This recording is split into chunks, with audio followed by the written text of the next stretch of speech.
welcome to the Recording Journey, episode number 4. My name is Kai Ellis. We are trekking right along on this podcast. I am told that if you reach episode 21 in a podcast, you will already be in the top 1% of podcasts. So listen, it is my ultimate goal right here, right now, to reach that pinnacle milestone with y'all. I can't wait to do it with you. Let's get on the journey here. We got some news for you. We got some music for you. Let's get started. First up is the news. All right, y'all know Band Ball 2024 is deeply underway, and in this situation, no news is good news.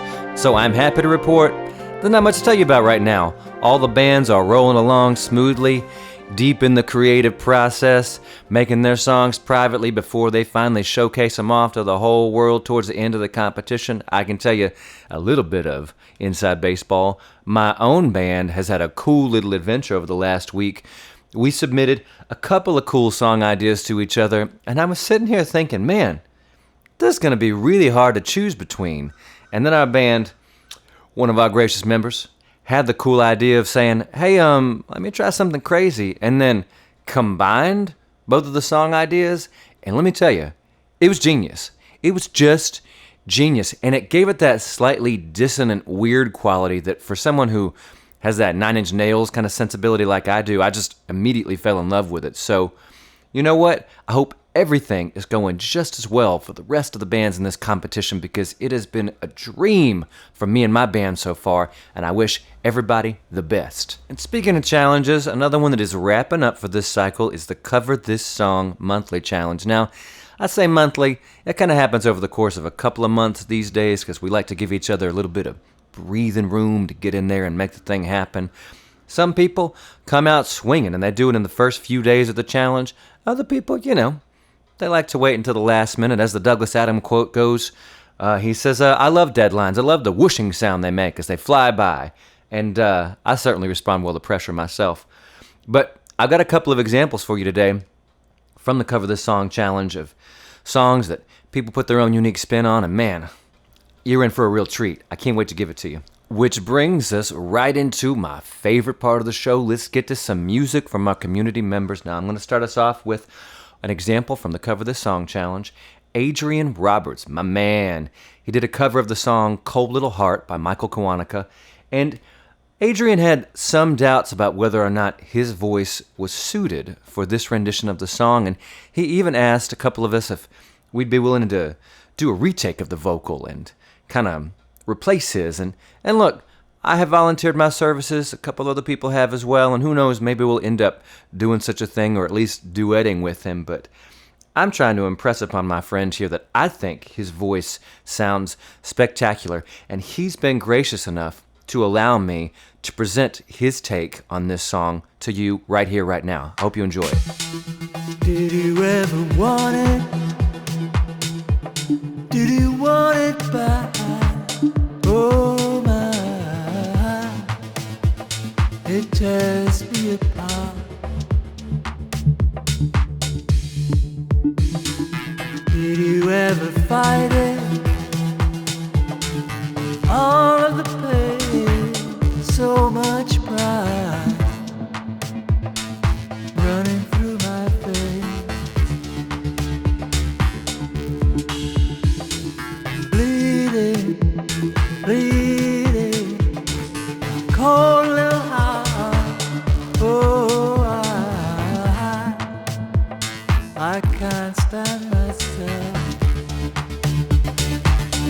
And I know in my heart, in this cold heart, I can live or I can die.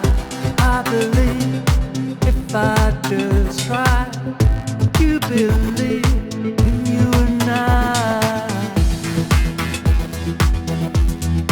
In you and I. In you and I. In you and I.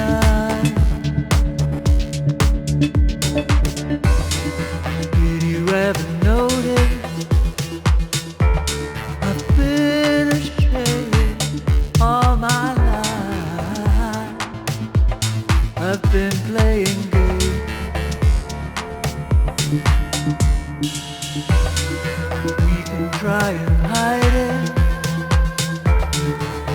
all the same. I've been lazy, one day at a time.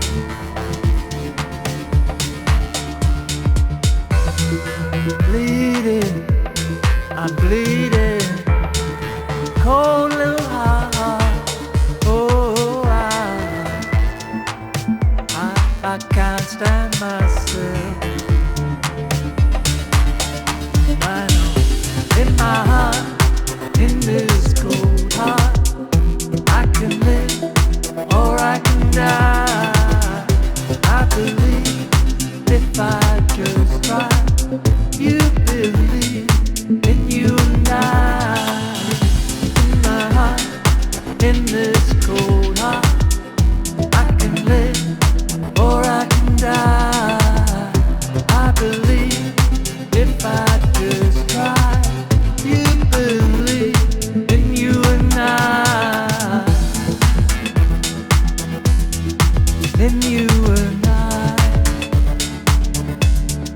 In you and I. In you and I.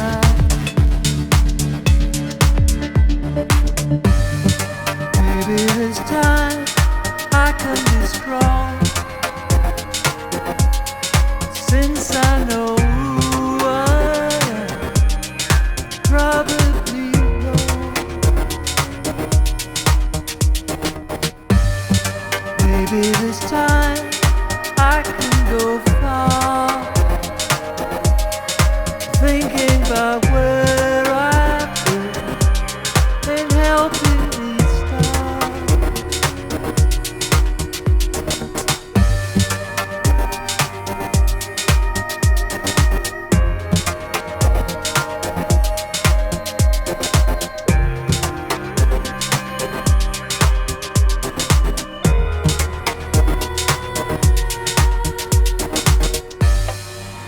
What did I tell you? What a treat. Now, I'm not here to tell a man how to make his own music and to tell him that something is right when he feels it's wrong, but I'm telling you, brother, you got something good there. If you feel it needs a little more love, a little more attention and polish, and if you even need a little bit of assistance from me or anybody else to get it across the finish line to a place where you believe in it, you let us know, but I think you got something good already. Now, another song in the cover this song kind of world. This wasn't part of our challenge. It was something I did for fun with another group of friends, but I did a cover of a really cool Nine Inch Nails song called Sin. Sin is from the very first Nine Inch Nails album, Pretty Hate Machine. It's one of the few songs off that album that he still plays live regularly and still seems to have a kind of pride and consistency about. You know, it was long enough ago for that man that you can understand why a lot of stuff that he did 30 years ago, his feelings have changed on. But thankfully, this is a great song, and he still plays it a lot, and I'm happy to present my rendition of it here for you right here, right now. Now, I mixed things up a little bit because as far as I'm concerned, the original is untouchable. You can't do anything to make it better. So I just tried to bring something different and unique to it to justify my version's existence. I hope you like it. Here you go. This is my cover of Sin by Nine Inch Nails.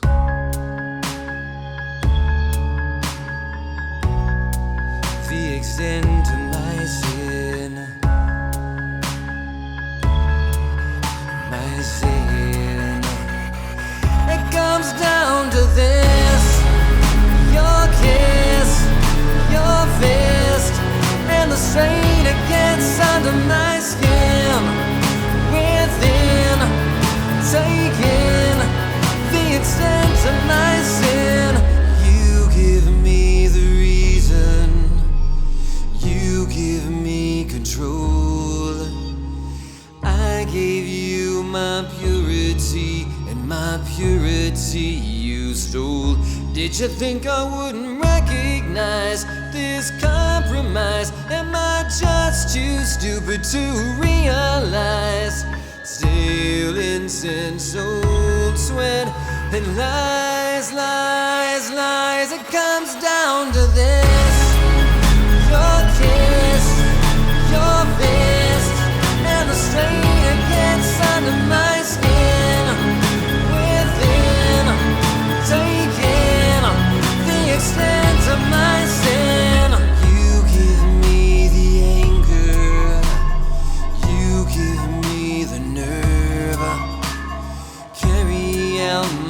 sentence. Well, I get what I deserve. I'm just an effigy to be disgraced, to be defaced. Your need for me has been replaced. And if I can't have everything, well then just give me a taste. It comes down to this: your kiss, your fist, and the stain it gets under my skin. Within, taking the extent of my sin.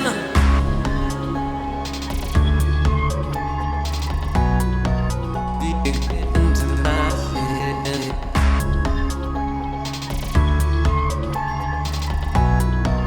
The extent of my sin.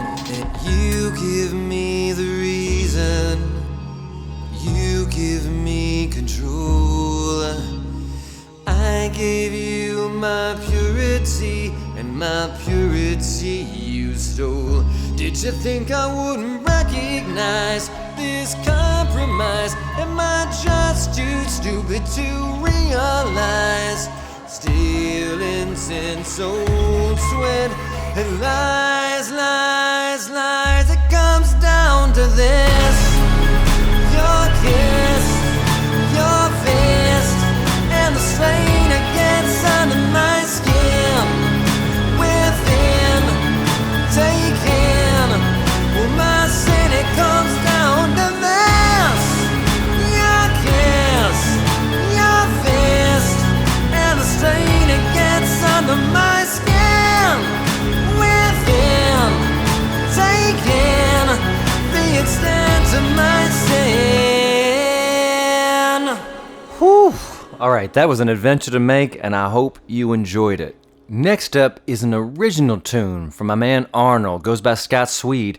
Now, he's got an original song called Losing Our Minds. And man, talk about the courage and confidence from this guy, because when he first posted this song to our forum on therecordingjourney.com, we all gave him the feedback that we felt like the structure was not quite right for the song, that it was missing a little something, a proper chorus is what most of us said. And, you know, Arnold went and revisited the song and dug deep and really just asked himself, what does the song need? And he finally came back with, you know, some production changes and polishes. He added a final section to the song, kind of a bridge, outro type of thing. And as for all the suggestions from us that it needed a proper chorus, he came back and said, nah, it's good the way it is. And I just love that kind of confidence from a songwriter to come back the way that Queen did with Bohemian Rhapsody when they were told over and over, this is never going to work, the structure of this song is all wrong, no one's ever going to listen to this on the radio. When they said, nope,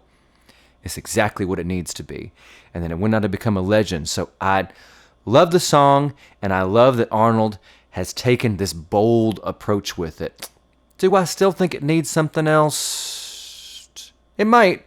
Here, let's listen to it and find out together. Here it is, Losing Our Minds by Scott Swede.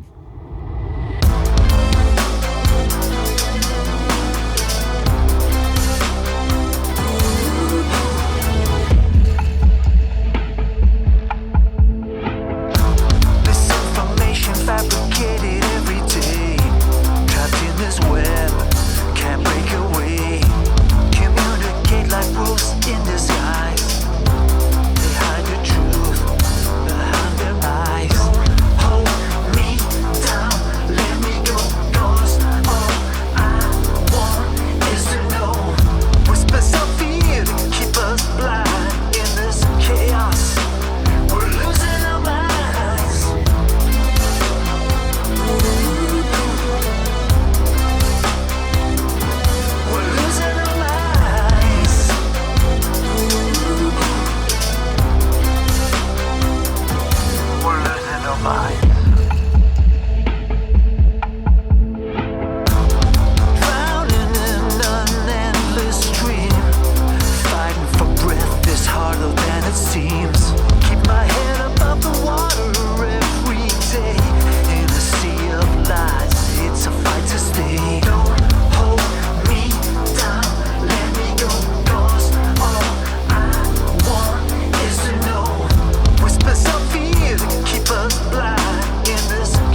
Yeah, you know what? Giving that a fresh listen, I take it all back.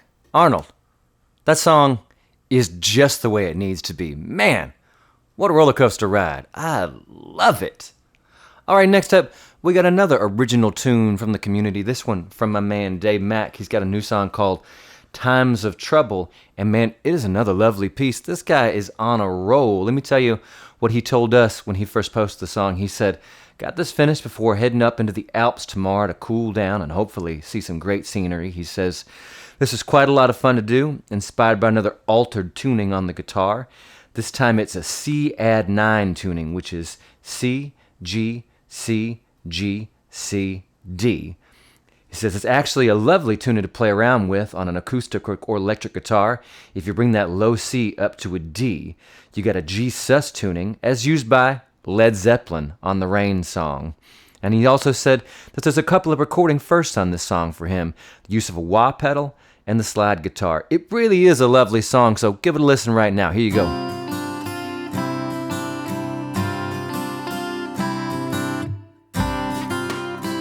You analyze, I realize, and every day I see a little more.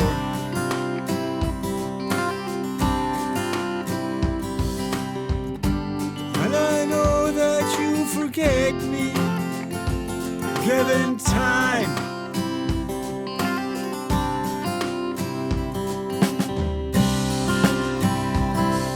We tried,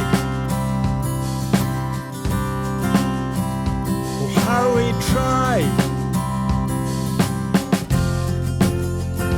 and every day we tried a little more.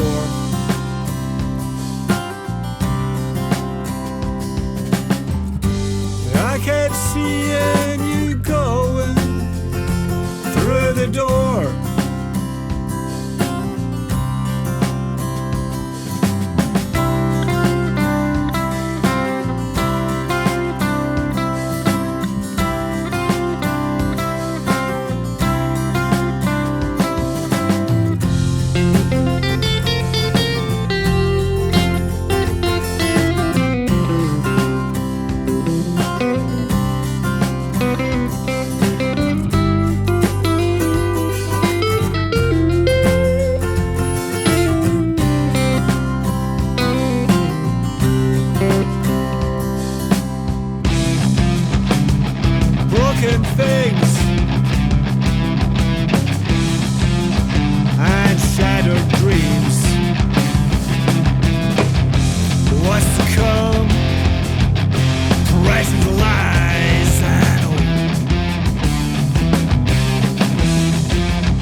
Dave, you are on a freaking roll. You never fail to give us something special to listen to, and that song certainly belongs in that category. Now, the last thing I want to tell you about a cool little expedition we've been going on the forum. A couple of us, we found this book called 1001 Albums You Must Hear Before You Die. Man, that's cool. 1001 starts to sound like a lot, and I thought, how on earth am I going to make it through this? Well, turns out there is a website that'll give you your own unique playlist, and it gives you one album a day to listen to. And I thought, you know what?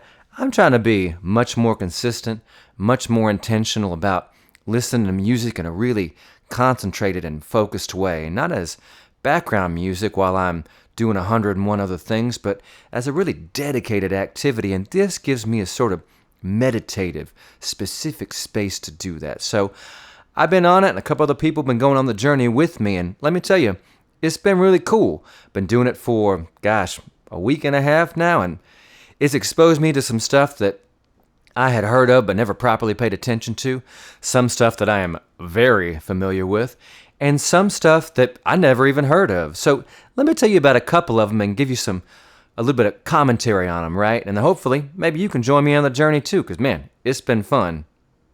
First up on my list was AC/DC's Highway to Hell. Now, I have, of course, heard AC/DC before, and I have, of course, heard the song Highway to Hell before, but I've never properly listened to this album. And let me tell you, there were plenty of surprises waiting in store for me. First of all, I didn't realize that Mutt Lange produced this album, but I think I could have recognized that as I made the journey through the track list, because I just could not believe how much it reminded me of another favorite band of mine, Def Leppard, and in particular the Def Leppard album Pyromania, which I know Mutt Lange was hugely responsible for. He had a huge influence on.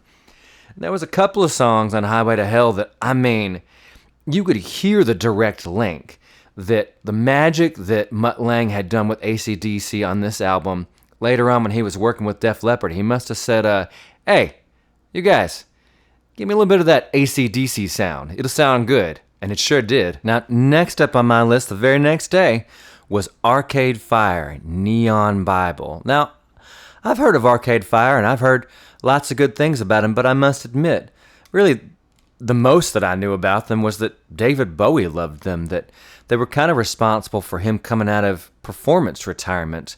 After he had his heart attack and decided to stop touring, he only came out back into the spotlight on the stage a couple of times, as I recall, and it was to perform with Arcade Fire because he just couldn't stop telling people how much he loved them. So I was real excited to give Neon Bible a listen. And let me tell you, David Bowie's love of this band is totally justified.